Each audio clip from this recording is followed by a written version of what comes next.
آقا کریم صلی اللہ علیہ وآلہ وسلم کس طرح مسکراہٹیں صحابہ کرام کے چہروں پر بکھیرتے تھے۔ ایک بڑھیا آتی ہے اور نبی علیہ السلام کی بارگاہ میں کہتی ہے یا رسول اللہ میں جنت میں جاؤں گی، تو نبی رحمت صلی اللہ علیہ وسلم نے فرمایا تو تو جنت میں نہیں جا سکتی۔ پریشان ہو گئی۔ اب جب پریشان ہوئی آنکھوں میں آنسو آ گئے، کیونکہ زبان رسالت سے یہ کہا جا رہا ہے، اور آپ کو پتہ ہے کہ زبان رسالت سے جو نکلا ہوتا ہے وہ وحی الہی ہوتا ہے۔ اللہ رب العالمین کی مرضی کے بغیر تو مصطفیٰ کلام نہیں فرماتے۔ اب بڑھیا کی آنکھوں سے آنسو جب روان ہوئے تو نبی علیہ السلام نے کہا روتی کیوں ہے؟ اس نے کہا جب میں جنت میں نہیں جاؤں گی تو جہنم میں جاؤں گی تو رو تو رہی ہوں۔ تو آقا کریم صلی اللہ علیہ وسلم نے فرمایا بوڑھے جنت میں نہیں جائیں گے، تو بھی اور تجھ جیسے جتنے بوڑھے ہوں گے وہ سب جوان ہو کے جنت میں جائیں گے۔ تو وہ بڑھیا بھی مسکرا دی، وہاں پر جتنے لوگ تھے سب کے چہروں پر مسکراہٹ آ گئی۔ حضور انور صلی اللہ علیہ وآلہ وسلم کے صحابہ بیٹھے ہیں، سیدنا حضرت مولا مرتضیٰ ہیں، دیگر صحابہ ہیں، کھجوریں کھائی جا رہی ہیں۔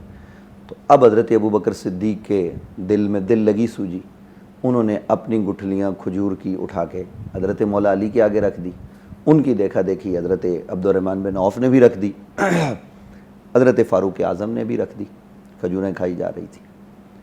تو اب یہ لوگ نبی علیہ السلام کے پاس تھے، تو اتنے میں حضرت سیدنا صدیق اکبر نے اور حضرت عبد الرحمن نے حضرت عمر نے مل کر آپس میں آنکھوں میں بات کی اور کہا دیکھیں یا رسول اللہ صلی اللہ علیہ وسلم، یہ ساری کھجوریں تو حضرت علی کھا گئے جی، کہ ساری گٹھلیاں تو ان کے آگے ہیں۔ تو حضرت علی کرم اللہ وجہ الکریم نے جب یہ منظر دیکھا تو کہا یا رسول اللہ دیکھیں میں تو گٹھلیاں نکال کے کھا رہا ہوں، یہ سارے کے سارے گٹھلیوں سمیت کھا گئے۔ اللہ اکبر۔ اب نبی علیہ السلام بھی مسکرا دیے، حضور انور صلی اللہ علیہ وآلہ وبارک وسلم کے وہ صحابہ بھی مسکرا دیے۔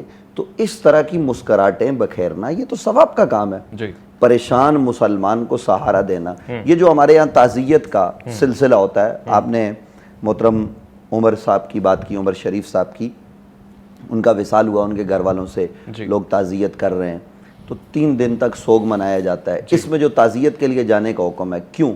ہمارے ہاں گاؤں دیہات کا آج بھی جو ماحول ہے اس میں یہ ہوتا ہے کہ فوتگی ہو جائے تو 3 دن تک لوگ اس کے ساتھ بیٹھتے ہیں، ادھر ادھر کی باتیں کرتے ہیں، اس کی دلجوئی کرتے ہیں تاکہ وہ غم سے باہر نکلے۔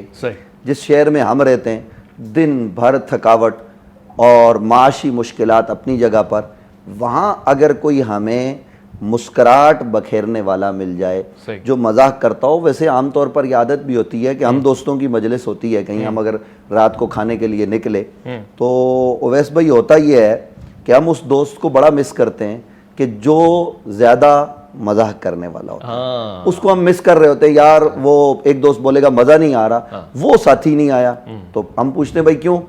کہ جب وہ آتا ہے تو ماحول ہی الگ ہوتا ہے، کیونکہ اس کی جو ہے نا وہ اس کا ایک مذاق کا انداز ہے۔